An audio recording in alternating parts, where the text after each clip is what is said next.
Sahabat LC, sebelum kita lanjut videonya, jangan lupa like, komen, dan subscribe channel ini agar sahabat semua tidak ketinggalan video-video terbaru dari LC. Dan share video ini agar sahabat semua bisa mendapatkan manfaat dan keberkahan dari video ini. Dan jangan lupa follow akun Instagram LC di @lcmedia.id dan Facebook Lembaga Studi Islam. Terima kasih atas dukungannya. Wassalamualaikum warahmatullahi wabarakatuh. Tak akan mundur walaupun hanya selangkah. Rasul mulia sebagai pedoman, Quran dan Sunnah sebagai jalan hidup kami. Bismillahirrahmanirrahim. Assalamualaikum warahmatullahi wabarakatuh. Innal hamdalillah nahmaduhu wa nasta'inuhu wa nastaghfiruh wa na'udzu billahi min shururi anfusina wa min sayyiati a'malina. Man yahdihillahu fala mudhillalah wa man yudlil fala hadiyalah. Asyhadu an la ilaha illallah wahdahu la syarikalah wa asyhadu anna Muhammadan abduhu wa rasuluhu, amma ba'd. Kaum muslimin yang dirahmati Allah Subhanahu wa taala, segala puji bagi Allah Subhanahu wa taala. Rasulullah, salawat beserta salam senantiasa tercurahkan kepada Nabi kita Muhammad sallallahu alaihi wasallam, keluarganya, begitu pula kepada para sahabatnya. Insyaallah di kesempatan yang berbahagia kali ini kita sama-sama akan mengkaji tentang tema yang sangat bagus sekali, yaitu pengantar ilmu fikih. Kaum muslimin yang dirahmati Allah Subhanahu wa taala, kata-kata fikih ini sering kita dengar, kita sering baca, sering kita lihat. Namun apa yang dimaksud dengan fikih itu sendiri? Secara singkat, fikih adalah satu bidang ilmu dalam syariat Islam yang secara khusus membahas tentang persoalan hukum Islam. Dengan demikian kita mengetahui bahwa yang namanya fikih ini adalah ilmu terkait dengan masalah hukum Islam. Seperti apa? Misalkan masalah sholat. Gimana hukum sholat? Gimana tata cara sholat? Tentang minum khamr. Gimana Islam memandang khamr? Oh, ternyata khamr itu haram dalam hukum Islam. Khamr itu umul khaba'ith. Ya. Minum-minuman keras itu adalah induk segala kejahatan. Apalagi tentang masalah perzinaan. Perzinahan di sini maksudnya hubungan suami istri tanpa adanya akad nikah. Gimana dalam hukum Islam? Oh, perzinahan ini dilarang. Ini ilmu fikih. Jadi ilmu fikih di sini adalah ilmu yang membahas tentang masalah hukum Islam. Ilmu fikih ini berbeda dengan ilmu akidah. Kalau akidah itu terkait dengan masalah hati, terkait dengan masalah keyakinan. Seperti iman kepada Allah, iman kepada malaikat, iman kepada Rasul, iman kepada hari kiamat, iman kepada surga, iman kepada neraka. Kaum muslimin yang dirahmati Allah Subhanahu wa taala, kalau kita bahas tentang objek kajian ilmu fikih, maka secara global itu ada dua. Yang pertama apa? Fikih ibadah. Kemudian yang kedua, fikih muamalah. Kaum muslimin yang dirahmati Allah Subhanahu wa taala, untuk objek kajian fikih ibadah mencakup beberapa hal. Yang pertama, salat dan yang berkaitan dengan salat. Salat dan yang berkaitan dengan masalah salat. Yang terkait dengan masalah salat itu banyak sekali. Misal, syurutus salat terkait dengan masalah syarat-syarat salat, di antaranya taharatul hadatsain, suci dari hadas kecil dan juga hadas besar. Ketika seorang hamba menunaikan salat tanpa berwudu, salatnya sah enggak? Tidak sah. Karena Rasulullah sallallahu alaihi wasallam bersabda, la tuqbalu salatu man ahdasa hatta yatawadda. Tidak akan diterima salat orang yang berhadas sampai dia berwudu. Hadis riwayatkan Imam Bukhari dan juga Imam Muslim. Atau seorang dalam keadaan janabah. Seorang dalam keadaan janabah, ya, di malam harinya dia melakukan aktivitas biologis dengan istrinya, pagi-pagi salat subuh tanpa adanya wudu. Salatnya sah enggak? Enggak sah. Kaum muslimin yang dirahmati Allah Subhanahu wa taala, masih terkait dengan masalah salat duhul waktu, itu masuk waktu. Masya Allah, ya, syariat Islam ini telah menjelaskan tentang waktu-waktu salat. Waktu salat subuh itu kapan, waktu salat zuhur itu kapan, waktu salat isya itu kapan. Nah, ketika seseorang menunaikan salat, kemudian dia menunaikannya ternyata tidak sesuai dengan waktunya, artinya belum masuk waktunya, salatnya tidak terima. Salat duhur jam 10 pagi misalnya, inna salata kanat al minina kitaban mauquta. Sungguhnya salat itu adalah fardu yang ditentukan waktunya atas orang-orang yang beriman. Yang kedua, terkait dengan zakat dengan segala permasalahannya. Dari bahasan atau pokok kajian dalam masalah fikih ibadah. Yang kedua, zakat dengan permasalahannya. Biasanya dalam masalah zakat ini dibahas tentang motivasi bagi orang yang zakat. Ya, orang yang berzakat nanti balasannya surga Allah Subhanahu wa taala, ya. Dan seorang sahabat datang kepada Rasulullah, wahai Rasulullah, beritahukan kepadaku satu amalan yang menyebabkan aku masuk surga. Maka Rasulullah sallallahu alaihi wasallam menjawab, engkau beribadah kepada Allah, tidak menyekutukannya, menunaikan salat, menunaikan zakat, dan menyambung tali silaturahim. Kemudian dalam masalah zakat juga dibahas biasanya tentang masalah ancaman-ancaman bagi orang yang tidak berzakat. Seorang misalkan memiliki emas, memiliki perak, ya memang sudah memenuhi syarat-syarat zakat, ternyata tidak mau berzakat, ya, tinggal dunia dalam keadaan dia berzakat, ya, nanti akan mendapatkan ancaman ataupun siksaan dari Allah Subhanahu wa taala. Ancaman yang sangat mengenaskan sekali, sebagaimana disebutkan dalam Al-Qur'an surat At-Taubah ayat 34 sampai 35. Orang-orang yang menyimpan emas dan perak, tidak menginfakkan jalan Allah Subhanahu wa taala, tidak mau berzakat, fabashirhum bi'adzabin alim, maka beri kabar gembira kepada mereka tentang siksaan yang sangat pedih sekali pada hari di mana emas dan perak itu dipanaskan dalam api neraka jahanam, kemudian disetrikakan ke dahi pemiliknya, ke lambung pemiliknya, ke punggung pemiliknya, dikatakan kepada mereka, hadza makanastum li anfusikum fazuqu ma kuntum taknizun.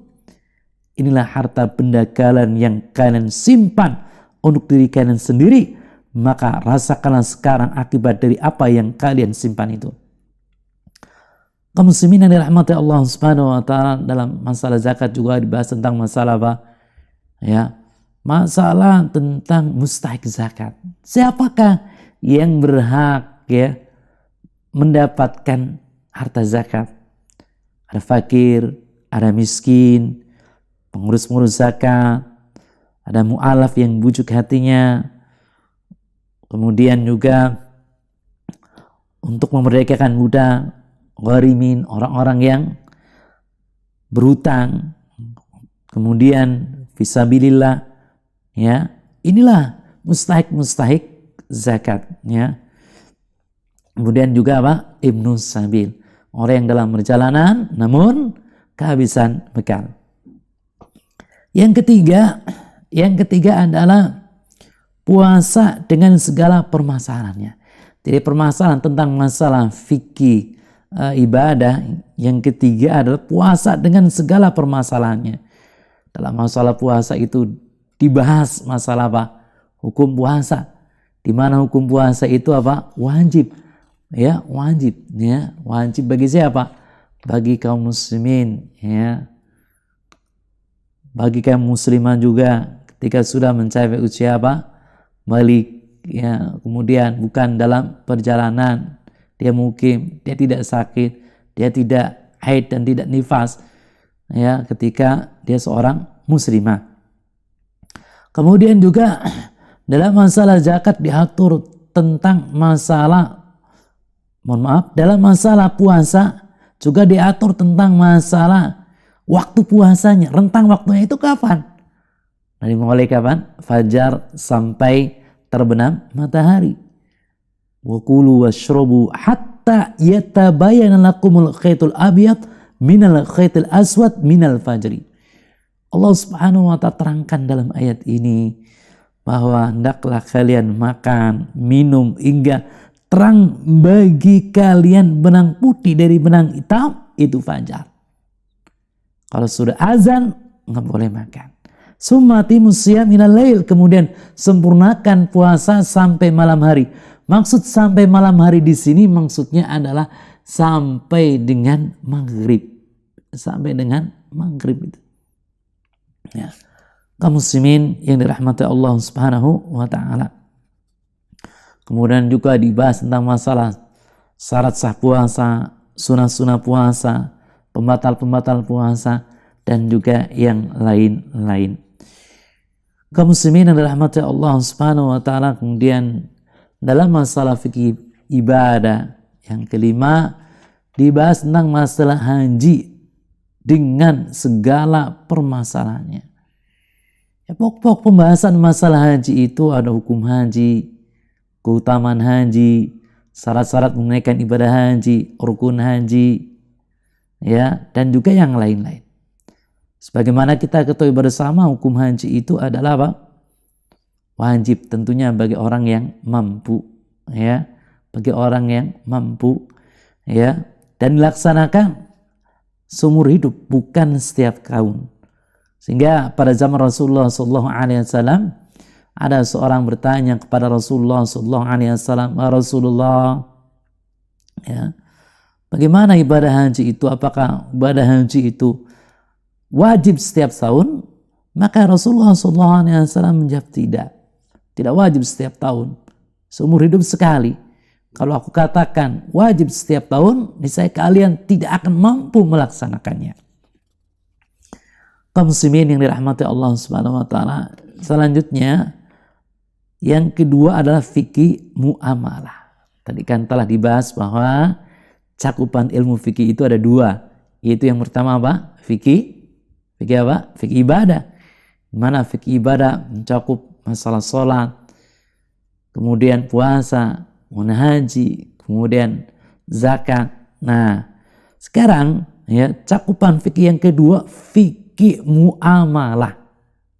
Fikih apa? Fikih muamalah. Dalam fikih muamalah itu biasanya dibahas masalah apa? Dalam fikih muamalah biasanya dibahas masalah apa? Yang pertama masalah keluarga. Seperti nikah, tolak, rujuk. Masya Allah. Ya. Ini aturan Islam, aturan yang sangat luar biasa sekali. Ya. Aturan yang sangat sempurna. Sampai-sampai ketika seorang mau melangsungkan pernikahan, ya, ada aturannya. Di sana ada ta'aruf. Apa ta'aruf itu? Mengenal calon kita. Siapa namanya, apa pekerjaannya, keturunannya dari mana, bagaimana keluarganya, bagaimana akhlaknya. Nah, kita dapat informasi ini bisa dari pihak yang ketiga. dari keluarga calon atau teman calon gitu. Kemudian juga ada syariat di sana namanya nadhar, melihat calon pasangan hidup kita, ya. Karena memang ini merupakan syariat Islam. Sampai-sampai Rasulullah SAW ya pada suatu hari pernah bertemu dengan seorang sahabat namanya Al-Mughirah bin Syu'bah, yang mana Mughirah bin Syu'bah telah meminang seorang wanita. Maka Rasulullah SAW sabda kepadanya, apakah engkau telah melihat wanita yang kau pinang tersebut? Ya, kata Mughirah, belum. Maka Rasulullah SAW menjawab, lihatlah. Karena dengan seperti itu akan lebih pantas untuk melanggengkan hubungan di antara kalian berdua. Kemudian ada yang khitbah, ada yang meminang. Ya. Meminang pun ada aturannya. Nggak boleh seorang meminang wanita yang telah dipinang oleh laki-laki lain. Kemudian ada juga rukun dan syarat pernikahan. Ya, ada rukun dan syarat pernikahan. Di antaranya, ya, ketika pernikahan itu harus ada wali. Ya, kenapa? Kalau nikah tanpa wali, pernikahan ini tidak sah. Tidak sah itu. La nikaha illa biwaliin. Tidak sah menikah kecuali dengan walinya. Wali dari pihak perempuan. Ya. Ayahandanya atau kakeknya. Atau kalau nggak ada saudara laki-lakinya gitu. Atau kalau nggak ada ya keponakan dari saudara laki-laki ya. Atau kalau nggak ada ya pamannya gitu. Kaum muslimin yang dirahmati Allah Subhanahu wa taala ya. Kemudian juga Masya Allah ya, dalam rumah tangga terjadi ya, kadang terjadi pertikaian antar rumah tangga. Ketika ada yang usaha perdamaian nggak ada ya, maka di sana adanya perceraian. Ya, adanya tolak. Nah, ini Islam pun mengatur bagaimana tentang masalah perceraian yang sesuai dengan dasar-dasar Islam. Kaum muslimin yang dirahmati Allah Subhanahu wa taala, selanjutnya dalam hukum fikih muamalah juga mengatur masalah perdagangan dan yang berkaitan dengan perdagangan. Insyaallah masalah jual beli. Ya, gimana etika dalam masalah jual beli? Ya, harus jujur, toleran ya dalam masalah membeli, dalam masalah menjual, dalam masalah menagih utang ya. Masya Allah, ini aturan yang sangat luar biasa sekali. Dan ingat ada hadis Rasulullah SAW ya, Rasul dahulu ada seorang laki-laki yang bisnisnya besar. Dia memiliki pembantu. Kata pembantunya, coba tagih ini utang para pembeli. Lantas kalau misalkan dapati dari para pembeli itu ada yang kesulitan dalam membayar, bebaskan saja, maafkan saja. Dengan sebab itu ya, si fulan ini Masya Allah di akhirat mendapatkan ampunan dari Allah Subhanahu wa taala. Gara-gara apa? Toleransi, memiliki etika yang luar biasa sekali dalam masalah dagang. Ya, orang yang kesulitan ketika jual beli, ketika membeli barangnya, ya bebaskan. Kemudian juga dalam masalah jual beli itu ada larangan jual beli. Seperti apa? Menipu, nggak boleh menipu. Ya. Rasulullah SAW pernah ke pasar, kemudian memasukkan tangan beliau ke karung gandum ya, beliau masukkan tangannya ke dalam, ternyata bagian bawahnya itu basah, bagian atasnya itu kering. Maka Rasul menegur orang tersebut, jangan menipu, nggak boleh menipu. Man ghasyana falaysa minna, barang siapa yang menipu kami, atau man ghasyana falaysa minna, ya, barang siapa yang menipu kami maka bukan termasuk golongan kami. Ya, kaum muslimin yang dirahmati Allah Subhanahu wa taala. Dalam masalah jual beli juga nanti ada komoditi jual beli yang dilarang ya. Seperti apa? Khamar, nggak boleh menjual khamar, nggak boleh menjual anjing, ya, nggak boleh menjual daging babi, nggak boleh menjual patung, nggak boleh menjual lukisan-lukisan yang bernyawa dan yang lain-lain. Kaum muslimin yang dirahmati Allah Subhanahu wa taala, dalam masalah fikih muamalah juga dibahas masalah wakaf dan hadiah. Wakaf dan hadiah. Masya Allah. Wakaf. Wakaf itu maksudnya adalah jadi kita memberikan harta kita untuk kepentingan kaum muslimin. Ini wakaf. Ya. Wakaf itu bisa berupa kendaraan, bisa berupa sumur, bisa berupa kebun, ya. Dan juga yang lain-lain. Itu wakaf. Ya. Seperti Utsman bin Affan radhiyallahu anhu membeli sumur rumah ya di Madinah. Dia beli kemudian dia berikan untuk kaum muslimin, dimanfaatkan kaum muslimin. Ini namanya wakaf. Ya. Kemudian juga Sa'ad bin Abi Waqqas radhiyallahu anhu pernah datang kepada Rasulullah sallallahu alaihi wasallam. Rasulullah, ibunda saya meninggal secara mendadak. Ya.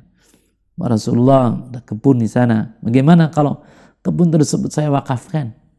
Ya. Apakah ibu saya mendapatkan pahala di sisi Allah Subhanahu wa taala? Kata Rasul, iya. Jadi ketika Anda ya serahkan harta Anda ya berupa tanah atau kendaraan ya atau rumah untuk kepentingan fisabilillah, untuk kepentingan kaum muslimin, ini adalah wakaf.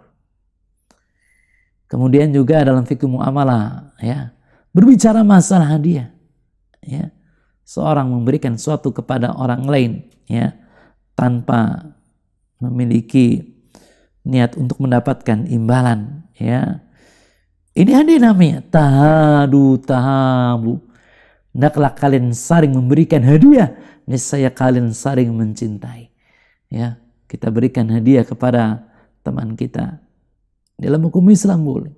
Ya, Masya Allah, ini akan saling mencintai dan ini akan menghilangkan kebencian. Ya. Kaum muslimin yang dirahmati Allah Subhanahu wa taala, dalam masalah fikih muamalah juga dibahas masalah sumpah. Ya, sumpah. Sumpah di sini menguatkan suatu dengan menyebut nama atau sifat-sifat Allah Subhanahu wa taala. Ya, misalkan demi Allah saya akan membantu pengobatan fulan. Ini namanya sumpah. Ya, ini namanya sumpah. Nah, nanti ada kafaratnya, ada dendanya kalau misalkan seorang ya ternyata sudah bersumpah kemudian melanggar sumpah tersebut, bersumpah akan membantu pengobatan fulan namun ternyata tidak. Nah, dibahas nanti kafaratnya ya. Kafaratnya diantaranya menjadi salah satu dari 3 hal: memberi makan 10 orang miskin dari makanan yang biasa berikan untuk keluarga, atau memberi makan atau yang kedua memberi pakaian, atau yang ketiga membebaskan budak. Kalau nggak bisa salah satu dari 3 hal tersebut, maka dia puasa 3 hari. Ya. Kemudian juga dalam masalah fikih muamalah dibahas masalah nazar. Ini yang sering terjadi pada para pemuda ataupun para pemudi, yaitu mewajibkan sesuatu ya pada dirinya sendiri, perkara yang sebetulnya tidak wajib. Ini namanya nazar. Kalau nanti saya lulus ujian, saya akan berpuasa selama seminggu. Nah, jika saya terima perusahaan, saya akan bernazar umroh ya bulan depan. Nah, ini nazar. Dan nazar ini ibadah dari orang yang apa? Dari orang yang bahil. Wa innama yustakhraju minal bahil. Kata Rasulullah SAW, nazar itu keluar dari orang yang bakhil, ya, dari kebakilan, ya. Mau ibadah harus ada syaratnya, nah, begitu. Kaum muslimin dan rahmati Allah Subhanahu wa taala, dalam masalah fikih muamalah juga nanti dibahas masalah apa? Makanan yang halal haram. Makanan halal dan haram itu apa saja? Ya. Bahas juga masalah pakaian, bahas juga masalah apa lagi? Bahas juga masalah kehakiman, ya. Kemudian juga dibahas juga terkait dengan masalah waris, wasiat. Ya, waris, wasiat. Ini dijelaskan secara terperinci oleh syariat Islam. Ya. Kaum muslimin yang dirahmati Allah Subhanahu wa taala. Selanjutnya, sumber hukum fikih itu apa? Sumber hukum fikih yang pertama adalah Al-Qur'an, yang kedua hadis Rasulullah SAW, yang ketiga ijma, kesepakatan para ulama. Ya, kesepakatan para ulama. Misalkan kita akan membahas masalah emas, ya. Dalam syariat Islam, adakah zakat emas? Cari itu dalilnya di Al-Quran. Oh, ada di Al-Quran. Kemudian di hadis Rasulullah SAW ada nggak? Oh, ternyata ada. Ya. Kemudian cari lagi ijma. Oh, ijma mengatakan bahwa ya para ulama bersepakat adanya kewajiban zakat emas. Ya, tentunya menekan syarat-syarat. Kaum muslimin yang dirahmati Allah Subhanahu wa taala, ya. Selanjutnya, kenapa kita belajar ilmu fikih? Kenapa kita belajar ilmu fikih? Salah satu manfaat belajar ilmu fikih adalah agar ibadah kita itu benar sesuai dengan tata cara Rasulullah SAW. Pada zaman Rasulullah SAW, ada seorang sahabat masuk masjid, kemudian sahabat tersebut menunaikan sholat. Setelah selesai, sahabat itu menjumpai Nabi Muhammad SAW, mengucapkan salam pada beliau. Lantas beliau menjawab salamnya. Rasulullah SAW bersabda, "Irji' fasalli fa innaka lam tusalli." Ulangi sholat kamu, sesungguhnya kamu belum menunaikan sholat. Akhirnya sahabat tersebut menunaikan sholat yang kedua kalinya, dimulai takbiratul ihram sampai salam. Setelah selesai, kembali lagi menghadap Rasulullah SAW. Kata Rasulullah SAW, "Irji' fasalli fa innaka lam tusalli." Ulangi sholat kamu, sesungguhnya kamu belum menunaikan sholat. Sampai 3 kali menunaikan sholat, sholatnya nggak benar, diulangi lagi gitu.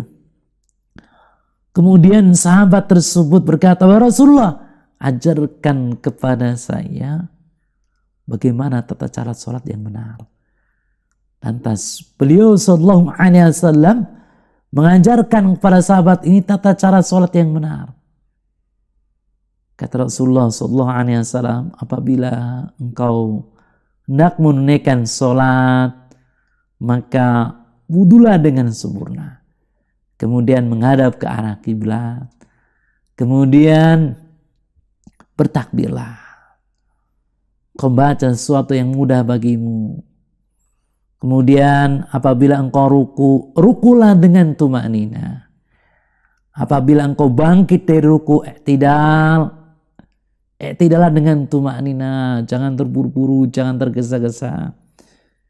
Apabila engkau sujud, maka sujudlah dengan tumaknina, penuh dengan ketenangan, sujud dengan benar. Apabila engkau bangkit dari sujud, ya, maka bangkitlah dengan tumaknina, duduklah di antara 2 sujud dengan tumaknina. Apabila engkau sujud, maka sujudlah dengan tumaknina. Kau kerjakan seperti itu dalam sholatmu.